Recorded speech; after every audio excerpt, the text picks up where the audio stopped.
ఎన్నికల ముంగిట కాంగ్రెస్ లోకి వలసల జోరు మలుపులు తిరుగుతున్న పాలమూరు రాజకీయాలు.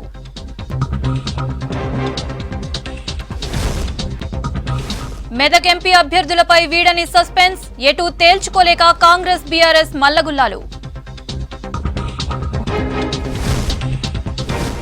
బీఆర్ఎస్ హయాంలో నిజామాబాద్ టీఎన్జీఓ నేత అక్రమార్జన, అడ్డదారుల్లో కోట్లు గడించారన్న ఆరోపణలపై విచారణ.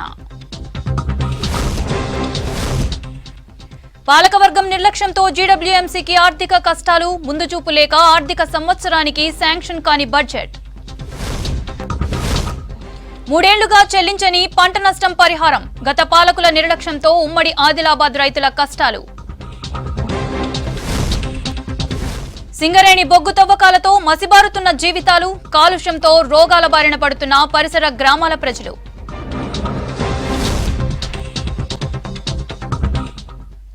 పాలమూరు జిల్లాలో కాంగ్రెస్ లోకి వలసలు జోరందుకుంటున్నాయి. ఓవైపు ఎమ్మెల్సీ ఉప ఎన్నిక, మరోవైపు లోక్సభ ఎన్నికల ముంగిట కాంగ్రెస్ లోకి చేరికలు ఊపందుకుంటున్నాయి. అసెంబ్లీ ఎన్నికల్లో గెలుపుతో ఊపు మీదున్న కాంగ్రెస్ మహబూబానగర్ స్థానిక సంస్థల ఎమ్మెల్సీ ఉప ఎన్నికల్లో గెలుపు కోసం వ్యూహాలు రచిస్తోంది.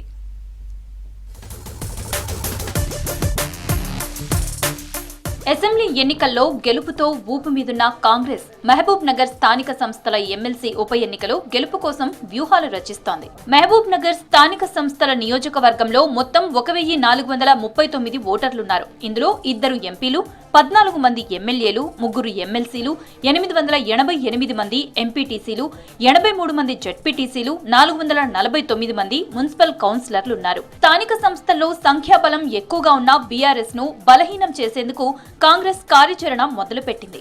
అవిశ్వాస తీర్మానం నెగ్గి ఇప్పటికే పలు మున్సిపల్ పీఠాలను కాంగ్రెస్ కైవసం చేసుకుంది. ఎంపీటీసీలు, జెడ్పీటీసీలు కాంగ్రెస్ పార్టీలో చేరికల పరంపర కొనసాగుతోంది.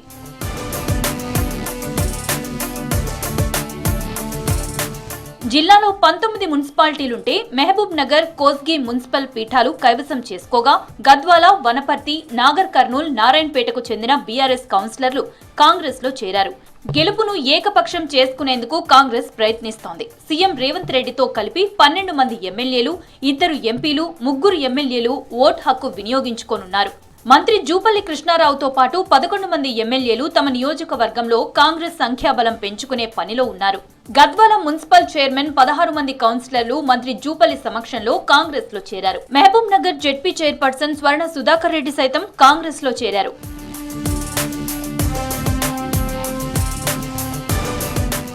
28న మహబూబ్ నగర్ ఎమ్మెల్సీ ఉప ఎన్నిక పోలింగ్ జరగనున్న నేపథ్యంలో సీఎం జిల్లాలో లోక్సభ ఎన్నికల ముందు గెలుపును కానుకగా ఇవ్వాలని జిల్లా కాంగ్రెస్ నేతలు భావిస్తున్నారు. ఈ ఉప ఎన్నికలో మొత్తం 16 మంది నామినేషన్లు దాఖలు చేయగా 3 అభ్యర్థుల నామినేషన్లు తిరస్కరణకు గురయ్యాయి. నామినేషన్ పరిశీలన తర్వాత 13 మంది నామినేషన్లు ఆమోదించారు. మరో 10 మంది నామినేషన్లు ఉపసంహరించుకున్నారు. తుది బరిలో 3 అభ్యర్థులు పోటీలో నిలిచారు.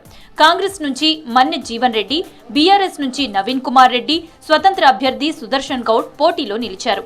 మహబూబ్ నగర్ స్థానిక సంస్థల నియోజకవర్గ శాసన మండలి స్థానానికి మార్చి 28న ఉప ఎన్నిక పోలింగ్, ఏప్రిల్ 2న ఓట్ల లెక్కింపు జరగనుంది.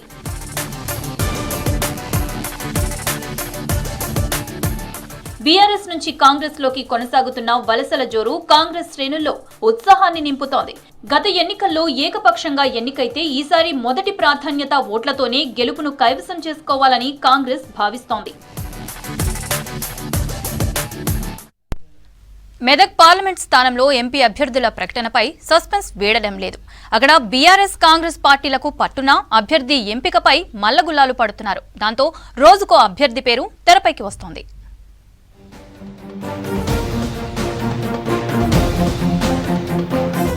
కేసీఆర్, హరీష్ రావు ప్రాతినిధ్యం వహిస్తున్న అసెంబ్లీ సెగ్మెంట్లు మెదక్ పార్లమెంట్ పరిధిలోనే ఉన్నాయి. దీంతో ఈ సెగ్మెంట్ ని బీఆర్ఎస్ కంచుకోటగా భావిస్తున్నారు ఆ పార్టీ నేతలు. ఒకప్పుడు ఇందిరాగాంధీ పోటీ చేసిన ప్రాంతం. రాష్ట్రంలో అధికారంలో ఉన్న పార్టీ కావడంతో తిరిగి చేజిక్కించుకోవాలనే ఆలోచనలో ఉంది కాంగ్రెస్. అందుకే 2 పార్టీలు ఇక్కడ ఎలాగైనా గెలవాలనే గట్టిగా భావిస్తున్నాయి. అందుకే ఈ సీటు అభ్యర్థి ఎంపికను అంత ఈజీగా తీసుకోవద్దని భావిస్తున్నాయి 2 పార్టీలు. ముందు ఒక పార్టీ ప్రకటిస్తే ఆ అభ్యర్థి బలాబలాలను బట్టి ఇంకో పార్టీ అభ్యర్థిని ఎంపిక చేయాలనే లెక్కలు వేస్తున్నారని చర్చ జరుగుతోంది.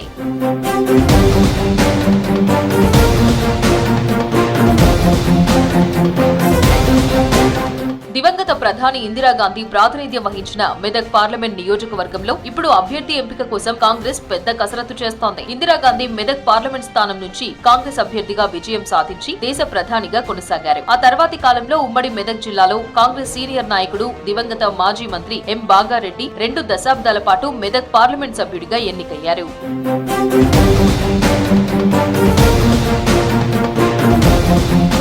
కాంగ్రెస్ కంచుకోటగా ఉన్న మెదక్లో తెలంగాణ ఉద్యమం మొదలైనప్పటి నుంచి బీఆర్ఎస్ పుంజుకుంది. ఉద్యమం నుంచి ఇక్కడ బీఆర్ఎస్ పార్టీ వరుసగా గెలుస్తూ వస్తుంది. ఇప్పుడు దీన్ని కాపాడుకోవడం ఛాలెంజ్ గా మారింది ఆ పార్టీకి. 2004 ఎన్నికల్లో ఇక్కడి నుంచి టీఆర్ఎస్ అభ్యర్థి దివంగత ఎంపీ ఆలే నరేంద్ర గెలిచారు. 2009, 2014, 2019 ఎన్నికల్లోనూ బీఆర్ఎస్ ఎంపీ సీట్లను గెలిచింది. ఇప్పుడు ఆ పార్టీ అధికారంలో లేదు. ఎమ్మెల్యేలలో హరీష్ రావు, కేసీఆర్ మినహా మిగిలిన వారంతా ఈ మధ్య ముఖ్యమంత్రి రేవంత్ రెడ్డిని కలవడం, పార్టీ మారుతారని చర్చ జరగడంతో బీఆర్ఎస్ శ్రేణుల్లో అయోమయం నెలకొంది.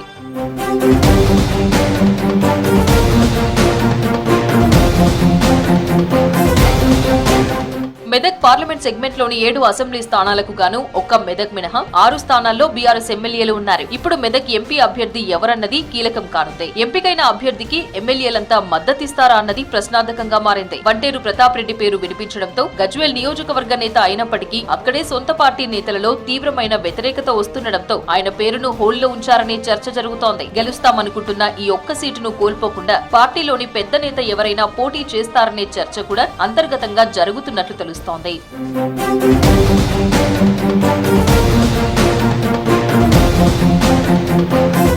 మెదక్ ఎంపీ టికెట్ కావాలని మైనంపల్లి హనుమంతరావు లాంటి సీనియర్ నేతలు ప్రయత్నాలు చేస్తున్నారన్న ప్రచారం జరిగింది. ఈ నేతలు కూడా మొన్నటి వరకు ఏదో ఒక పేరుతో మెదక్ పార్లమెంట్ పరిధిలోకి వెళ్లడం, మీడియాను ఆకర్షించడం లాంటివి చేశారు. కానీ సడన్ గా అందరూ సైలెంట్ అయిపోయారు. దీంతో కాంగ్రెస్ కార్యకర్తలు టెన్షన్ పడుతున్నారు. పటాన్చెరుకు చెందిన నీలం మధు పేరు ప్రచారంలో ఉండడంతో బీసీ సంఘాల నేతలు, కాంగ్రెస్ నేతలు పలువురు ఆయన పుట్టినరోజు వేడుకల పేరు మీద నియోజకవర్గ వ్యాప్తంగా హడావిడి చేశారు.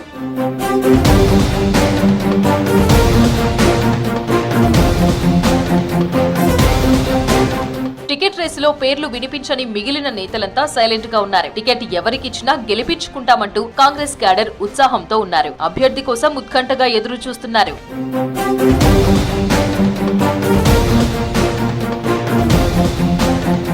ఉద్యోగ సంఘం అంటే ఉద్యోగుల కష్టసుఖాలకు అండగా నిలబడే ఓ సమూహం. దాని అర్థమే మార్చేశారు కొంతమంది ఉద్యోగ సంఘ పెద్దలు. తమ పదవులను అడ్డం పెట్టుకుని కోట్లాది రూపాయల అక్రమాలకు పాల్పడుతున్నారు.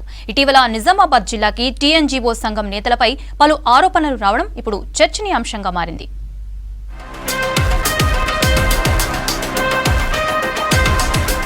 రాజకీయ నాయకులకు సైతం అంతుపట్టని వ్యూహాలతో ఎత్తులు వేస్తూ తమ పదవులు కాపాడుకుంటూ అక్రమాలకు పాల్పడుతున్నారు నిజామాబాద్ జిల్లాలోని కొందరు ఉద్యోగ సంఘ నేతలు.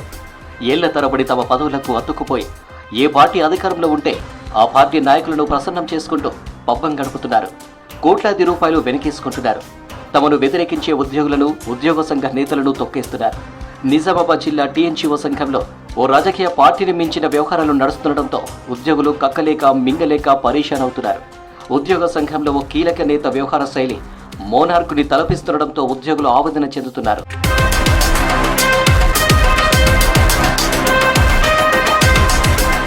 నిజామాబాద్ టీఎన్జీఓ సంఘంలో కీలక బాధ్యతలు నిర్వహిస్తున్న ఓ సంఘ నేత సంవత్సరం క్రితమే గెజిటెడ్ అధికారిగా ప్రమోషన్ పొందాడు. గెజిటెడ్ అధికారిగా ప్రమోషన్ తీసుకుంటే టీఎన్జీఓ బైలా ప్రకారం సంఘంలో సభ్యత్వం కోల్పోతారు. కానీ సదరు నేత టీఎన్జీఓ సంఘంలో ఇంకా కీలక పదవిలో కొనసాగుతున్నాడు. తన పదవిని అడ్డం పెట్టుకుని గత బీఆర్ఎస్ ప్రభుత్వ హయాంలో ప్రభుత్వ పెద్దలతో కలిసి చట్టాపట్టాలేసుకుని వ్యవహరించాడు.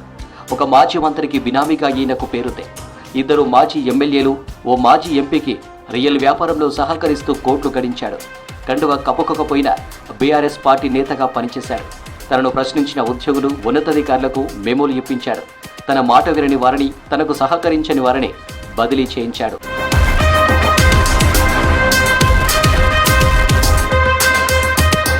టర్మ్ ప్రకారం యూనిఫామ్ సర్వీస్ శాఖలకు టీఎన్జీఓలో అవకాశం ఉండదు. అయినప్పటికీ ఓ ఎక్సైజ్ శాఖ ఉద్యోగి సంఘంలో పదవి కట్టబెట్టాడు సదరు సంఘ నేత. బీఆర్ఎస్ హయాంలో తన పదవిని అడ్డం పెట్టుకుని కోట్లాది రూపాయల అక్రమార్జనకి పాల్పడ్డాడు. 100 ఎకరాల వ్యవసాయ భూములు, ఫామ్ హౌస్లు, ప్లాట్లు, ఇలా అన్ని రకాల సంపాదనకు ఎగబడ్డాడు. మొన్నటి ఎన్నికల్లో బీఆర్ఎస్ ఓడిపోవడంతో ధైర్యం చేసిన ఉద్యోగులు కొంతమంది సీఎంఓలో సాధారణ పరిపాలన శాఖలో ఫిర్యాదు చేశారు. దీనిపై విచారణకు ఆదేశించారు ఉన్నతాధికారులు.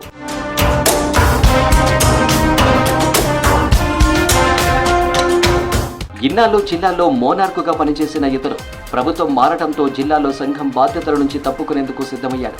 అయితే రాష్ట్ర స్థాయిలో కీలక పదవిని దక్కించుకుని మళ్లీ జిల్లాలో చక్రం తిప్పాలని చూస్తున్నాడని ఉద్యోగులు అనుకుంటున్నారు. తనకు సహకరించే బీఆర్ఎస్ అధికారంలో లేకపోవడంతో కాంగ్రెస్ నేతల చుట్టూ చక్కర్లు కొడుతున్నాడనే సమాచారం. ఇప్పటికే ఎమ్మెల్సీ మహేష్ కుమార్ గౌడ్తో పాటు జిల్లాలోని చాలా మంది ముఖ్య కాంగ్రెస్ నేతలను కలిసి తన పదవికి రికమెండ్ చేయమని అడిగినట్లు తెలుస్తుంది. అయితే ఓ మాజీ ఎమ్మెల్సీ భర్త సదరు నేతకు సహకరిస్తున్నట్లు ఆరోపణలున్నాయి. కాంగ్రెస్ అధికారంలోకి వస్తే టీఎన్జీఓలు అక్రమాలపై విచారణ చేస్తామని కాంగ్రెస్ నేతలు పదే పదే చెప్పారు. ఇప్పుడు అవినీతి ఆరోపణలు ఎదుర్కొంటున్న ఇతరుని సహకరిస్తారా అని సొంత పార్టీ కార్యకర్తలు, ఉద్యోగులు సందేహం వెల్లబుస్తున్నారు.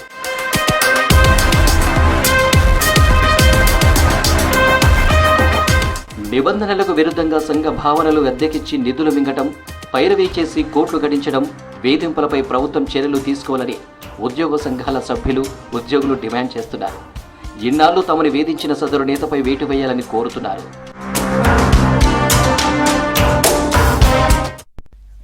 పాలకవర్గం తీరుతో వరంగల్ మహానగర పాలక సంస్థకు కొత్త కష్టాలు తెచ్చిపెట్టింది. ఆర్థిక సంవత్సరం ముగింపు దశకు చేరుకున్నా వచ్చే ఆర్థిక సంవత్సరానికి బడ్జెట్ ఆమోదం పొందలేదు. దీంతో వచ్చే 3 నెలల పాటు అవుట్సోర్సింగ్ ఉద్యోగులకు, సిబ్బందికి జీతభత్యాలు, ఇతర పనులకు నిధులు ఖర్చు పెట్టే పరిస్థితి లేదు.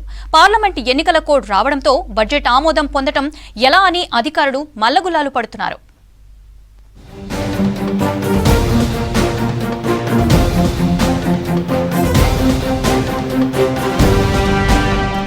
గ్రేటర్ వరంగల్ మున్సిపల్ కార్పొరేషన్ లో పాలన గాడి తప్పుతోంది. ముందస్తు ప్రణాళికలు మర్చిపోయింది పాలకవర్గం. ఇదే ఇప్పుడు ఇబ్బందిగా మారింది. చాలా రోజులుగా పార్లమెంట్ ఎన్నికల నేపథ్యంలో కోడ్ వస్తుందని సమాచారం ఉన్నా బడ్జెట్ ఆమోదంపై నిర్లక్ష్యంగా వ్యవహరించారు.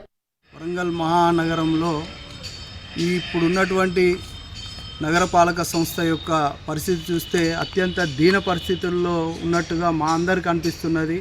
పోయిన నెల ప్రతి సంవత్సరం వార్షిక బడ్జెట్ అనేది మనకు పాలక మండలి రూపొందించి ఉండాలి. అలాంటిది ఈ సంవత్సరము బడ్జెట్ సమావేశం అనేది లేకపోవడం అనేది అత్యంత దుర్మార్గమైనటువంటి చర్య. ఆఖరికి ఇప్పుడు ఈ యొక్క పార్లమెంట్ ఎన్నికల వరకు తీసుకొచ్చి ఎలక్షన్ కోడ్లో దీన్ని ముంచేసిండ్రు. ఆ యొక్క బడ్జెట్ సమావేశం కూడా లేకుండా పోయింది.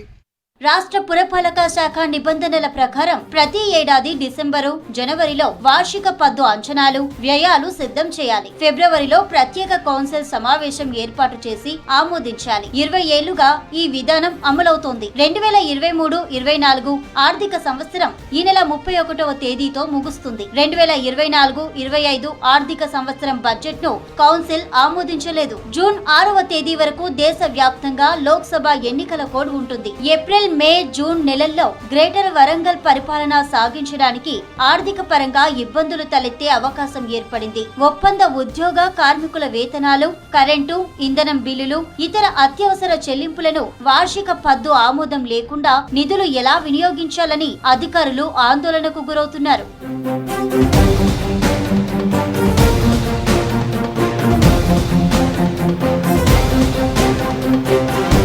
కీలకమైన వార్షిక బడ్జెట్ ఆమోదాన్ని పాలకవర్గం విస్మరించారనే విమర్శలు వ్యక్తమవుతున్నాయి. ఫిబ్రవరి నెలలోనే వార్షిక పద్దు సిద్ధమైంది. గత నెల 29న కౌన్సిల్ సమావేశం తేదీ ఖరారు చేశారు. 35 మంది కార్పొరేటర్లు తిరుగుబాటు సమావేశం ఏర్పాటు చేయడంతో బడ్జెట్ సమావేశం వాయిదా పడింది. కొంతకాలంగా మేయర్, ఉప మేయర్, కార్పొరేటర్ల మధ్య దూరం పెరిగింది. ఎవరికి వారే అన్నట్లుగా వ్యవహరిస్తున్నారు. దీనికి పాలక వర్గం నిర్లక్ష్యమే కారణమని కార్పొరేటర్లు ఆగ్రహం వ్యక్తం చేస్తున్నారు. వరంగల్ మహానగర పాలక సంస్థ వార్షిక బడ్జెట్ ఈ మార్చి మాసంలో సమావేశం ఏర్పాటు చేసేది ఉండేది. అధికారులు, ప్రజాప్రతినిధుల దృష్టి కూడా గత మాసంలో కూడా కార్పొరేటర్లు అందరూ కలిసి బడ్జెట్ సమావేశానికి ముందు జనరల్ బాడీ సమావేశం ఏర్పాటు చేయాలి. తదనంతరం బడ్జెట్ సమావేశం ఏర్పాటు చేసినట్లయితే వచ్చే సంవత్సరానికి ప్రజలు చేసే అది భాగ్యం కలుగుతుందన్న ఉద్దేశంతో చెప్పినా కూడా ఇంతవరకు కూడా సమావేశం ఏర్పాటు చేయకపోవడం చాలా దురదృష్టకరం అని కూడా ఈ సందర్భంగా తెలియజేస్తుంది. అధికారుల నిర్లక్ష్యమా, ప్రజాప్రతినిధుల నిర్లక్ష్యమా తెలియదు కానీ ఈ వరంగల్ మహానగర పాలక సంస్థ పేరు గొప్ప ఊరికి అన్నటువంటి బడ్జెట్ పై కమిషనర్ అశ్విని తానాజీ వాకడే వింగ్ అధికారులతో చర్చించారు. రాష్ట్ర పురపాలక శాఖ డైరెక్టర్ దివ్య దృష్టికి తీసుకువెళ్లినట్లు తెలిసింది. ఇప్పటికే హనుమకొండ జిల్లా కలెక్టర్ సిక్తా పట్నాయక్ మేయర్ గుండు సుధారాణితో చర్చించినట్లు తెలిసింది. గ్రేటర్ వరంగల్ 2024-25 వార్షిక పద్దు ఆమోదం, ప్రత్యేక కౌన్సిల్ సమావేశం నిర్వహణ తదితర అంశాలపై తెలంగాణ రాష్ట్ర ఎన్నికల కమిషనర్ కు లేఖ రాశారు. ఎన్నికల సంఘం ఇచ్చే ఆదేశాలు ఎలా ఉంటాయోనని అధికారులు టెన్షన్ పడుతున్నారు. అకాల పంట నష్టంపై పరిహారం చెల్లింపుల జాప్యంపై ఆందోళన వ్యక్తమవుతోంది. ఉమ్మడి ఆదిలాబాద్ జిల్లాలో గత 3 ఏళ్లుగా అకాల వర్షంతో సుమారు 2.20 లక్షల ఎకరాల్లో పంట నష్టం జరిగింది. గత పాలకులు పంటల నష్టపరిహారం చెల్లించలేదు. దెబ్బతిన్న పంటలకు నష్టపరిహారంతో కాంగ్రెస్ సర్కార్ ఆదుకోవాలని కోరుతున్నారు రైతులు. ఉమ్మడి ఆదిలాబాద్ జిల్లాలో పంట నష్టపరిహారం ఆందోళనపై రిపోర్ట్.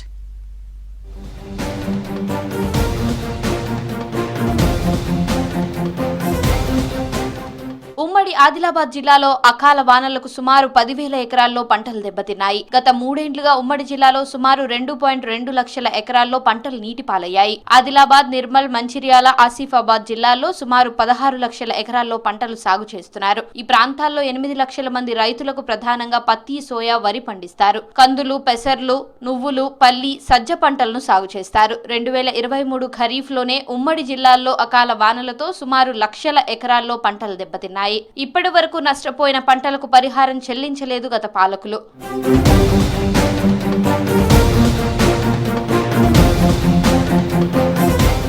ఉమ్మడి జిల్లాలో 2018, 2021, 2022 సంవత్సరాల్లో వరదలకు పంట నష్టం జరిగింది. 2023లో మే నెలలో అకాల వర్షాలతో 10,000 ఎకరాల పంట నష్టం జరిగింది. కానీ 2,464,000 ఎకరాల పంట నష్టం జరిగినట్లు వ్యవసాయ శాఖ నివేదిక పంపింది. అకాల వర్షాలతో ఎకరానికి 20,000 రూపాయల చొప్పున వ్యవసాయ శాఖ ఆఫీసర్లు లెక్క ప్రకారం ఆదిలాబాద్, నిర్మల్, కొమరంభీం, మంచిర్యాల జిల్లాల్లో సుమారు 60 కోట్లు పంట నష్టం వాటిల్లింది. కానీ పంట నష్టం చెల్లింపులపై గత పాలకులు నిర్లక్ష్యం చేశారనే ఆరోపణలు వ్యక్తమవుతున్నాయి. ఇంకొక 20 రోజులు అయితే చేతికి అందుతాయి అనుకునే టైంలో ఇది ఇట్లా జరుగుతున్నది. మాకు మరి లాస్ట్ ఇయర్ కూడా ఏమి రాలేదు. అన్ని అధికారులు వచ్చి సర్వే చేసి పోయినలు కానీ ఒక రూపాయి కూడా రాలేదు. మరి ఈ సంవత్సరం కూడా మరి ఈ యొక్క కాంగ్రెస్ ప్రభుత్వం వచ్చింది. మరి దీంట్లో మాకేమైనా ఫలితం వస్తుందని అనుకుంటున్నాం. మరి ఈ మేజర్ అయితే బాగా నష్టపోయినాం. మేము 3-4 విలేజ్లు అయితే బాగా దెబ్బతిన్నాయి సార్. మంచిర్యాల జిల్లాలో వరి కోతలతో ఆరబెట్టిన వడ్లు అకాల వర్షాలతో సుమారు 6,000 ఎకరాల పంట నష్టం జరిగింది. పంట నష్టంపై వ్యవసాయ శాఖ అంచనా మేరకైనా పరిహారం చెల్లింపులు జరగడం లేదనే విమర్శలు వ్యక్తమవుతున్నాయి. తాజాగా 2 రోజుల క్రితం కురిసిన అకాల వానలతో నిర్మల్, ఆదిలాబాద్ జిల్లాల్లో సుమారు 10,000 ఎకరాల్లో పంటలు దెబ్బతిన్నాయి. నష్టపోయిన పంటకు పరిహారం చెల్లించాలని కోరుతున్నారు రైతులు. గాలితోటి వర్షం పడ్డది, రాళ్ళు పడ్డాయి. రాళ్లతోటి మొత్తం ఆకు చిగిలిపోయింది. కాపు మాత్రం రాదు. నష్టం బాగా జరిగింది కాబట్టి ప్రభుత్వం ఆదుకోవాలని కోరుకుంటున్నాం. కల్చర్ ఏడీ వాళ్ళు వచ్చిర్రు, ఖాళీ చూసిపోయిళ్ళు, ఇంకా సర్వే అంటే ఏం చేయలేదు.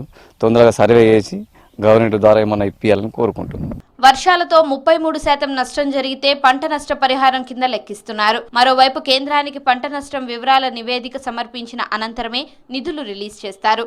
గత 7 ఏళ్లుగా కేంద్రానికి పంట నష్టం వివరాలు నివేదించడంలో గులాబీ పాలకులు నిర్లక్ష్యం చేశారని ఆరోపణలున్నాయి. పంట నష్టంపై అగ్రికల్చర్ ఆఫీసర్లు సర్వేల్లో 33% కంటే తక్కువగానే నమోదు చేస్తున్నారని ఆరోపిస్తున్నారు రైతులు. దీంతో పంట నష్ట పరిహారం చెల్లింపులు జరగక నష్టపోతున్నారు అన్నదాతలు. వడగళ్ల వర్షం బీభత్సంగా వచ్చింది.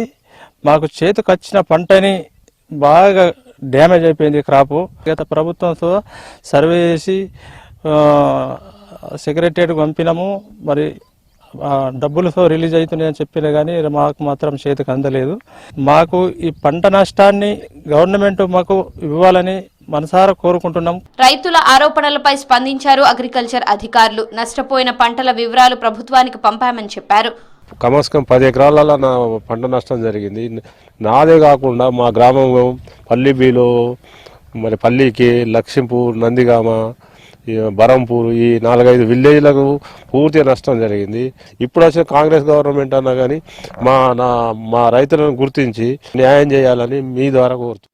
రైతుల ఆరోపణలపై స్పందించారు అగ్రికల్చర్ అధికారులు. నష్టపోయిన పంటల వివరాలు ప్రభుత్వానికి పంపామని చెప్పారు.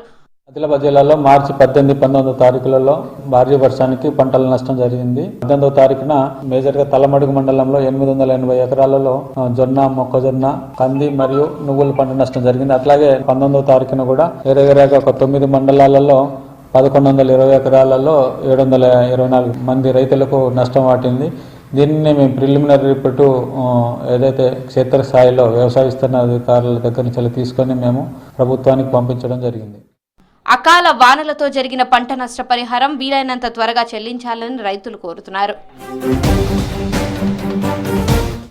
సత్తుపల్లిని బొగ్గు మసి కమ్ముకుంది. ఎక్కడ చూసినా నల్లటి పొరలతో నిండిపోయింది. పచ్చని చెట్లు మూడుబారుతున్నాయి. ఖమ్మం సత్తుపల్లి హైవేపై లంకపల్లి నుంచి సత్తుపల్లి వరకు గ్రామాలు, కాలనీలు దుమ్ము ధూళి నిండి ఆనవాళ్లు కోల్పోతున్నాయి.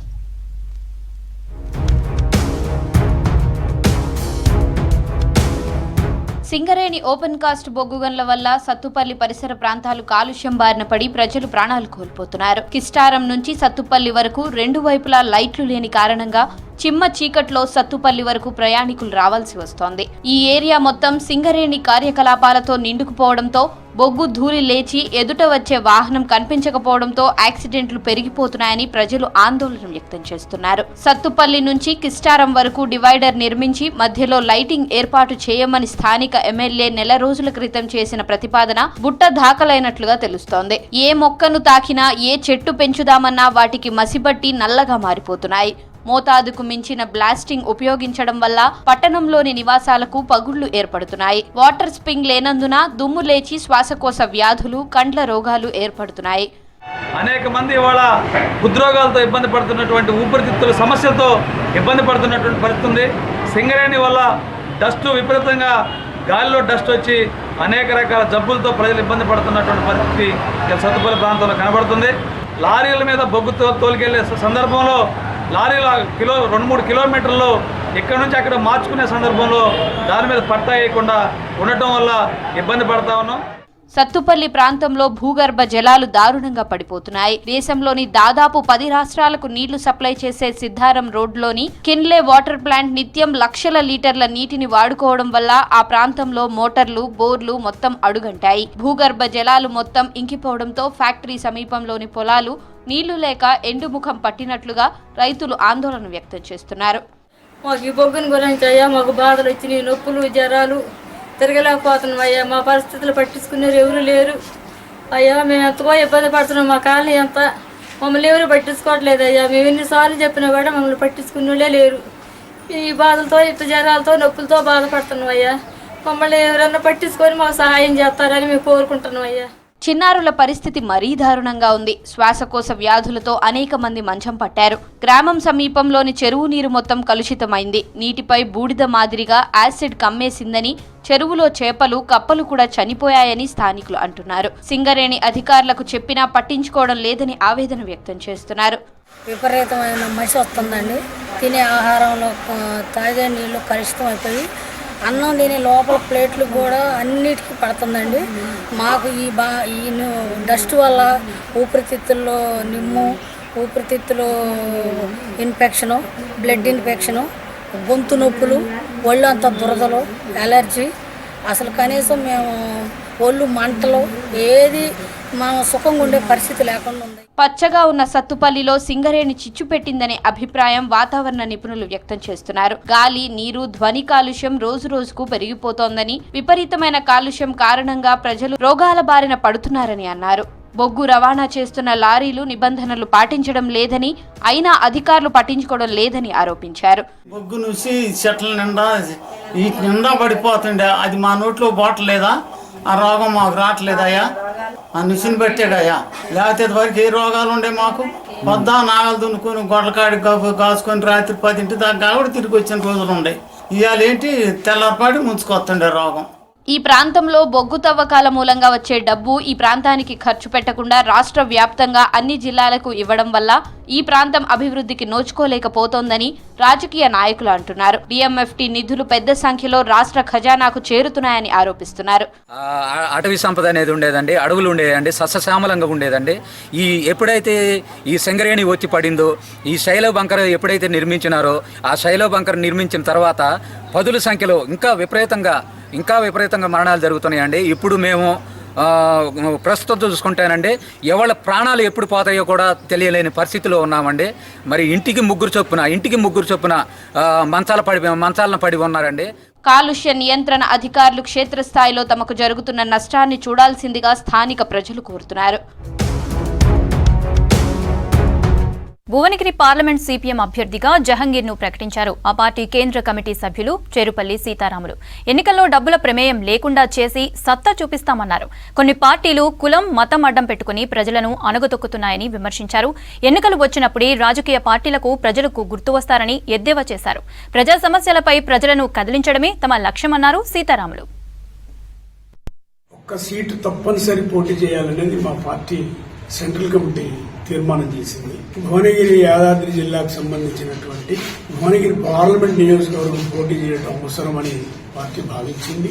ఎర్ర జెండా గురించి, పోరాట చరిత్ర గురించి ప్రజలందరికీ తెలిసినటువంటి ప్రాంతం ఈ ప్రాంతం. అందుకని ఈ ప్రాంతం యొక్క ప్రతిష్టని దృష్టిలో పెట్టుకుని ఇక్కడి నుంచి పోటీ చేయడం అవసరమని పార్టీ భావించింది. అందుకని ఈ నియోజకవర్గం నుంచి పోటీలోకి కామ్రేడ్ ఎండి జహంగీర్ని అభ్యర్థిగా నిర్ణయించాం. ఆయన గెలుపు కోసం పనిచేయాలని కార్యకర్తలకు పిలుపునిస్తున్నాం. అదేవిధంగా ప్రజలకు కూడా మేము విజ్ఞప్తి చేస్తున్నాం. కమ్యూనిస్ట్ పార్టీ మార్క్సిస్ట్ చరిత్ర తెలియని వాళ్ళు ఈ జిల్లాలో ఎవరు లేరు. తెలంగాణ ప్రాంతంలో అన్ని గ్రామాలకి, అన్ని ప్రాంతాలకి కమ్యూనిస్ట్ ఉద్యమ చరిత్ర తెలుసు. అందుకనే అనేక సంవత్సరాల నుండి నమ్మిన ఆశయం కోసం, సిద్ధాంతం కోసం కామ్రేడ్ జహాంగీర్ గారు కమ్యూనిస్ట్ పార్టీ మార్క్సిస్టులో వివిధ బాధ్యతల్లో పనిచేస్తూ వస్తున్నాడు. జగిత్యాల జిల్లా కేంద్రంలో శునకానికి పూజలు చేశారు. కాశీ పర్యటన తర్వాత కాలభైరవుని ప్రతిరూపానికి పూజలు చేయటం ఆనవాయితీ అని చెప్పారు స్థానిక వాణినగర్కి చెందిన రాజేశం అనంతలక్ష్మి దంపతులు. శునకానికి శుద్ధమైన నీటితో స్నానం చేపించి పసుపు కుంకుమ బొట్లు పెట్టి పూలమాల మెడలో వేశారు. అనంతరం స్వీట్లు, పిండి వంటలు సమర్పించారు. ఈ తంతును ప్రజలు ఆసక్తిగా చూశారు.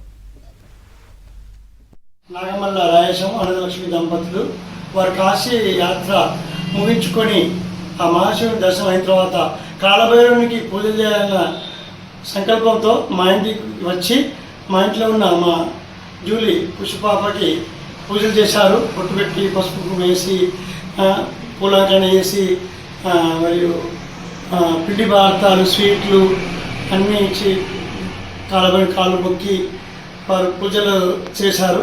మేము చాలా సంతోషంగా ఫీల్ అవుతున్నాము. ఇవి తెలంగాణ అప్డేట్స్. Stay tuned.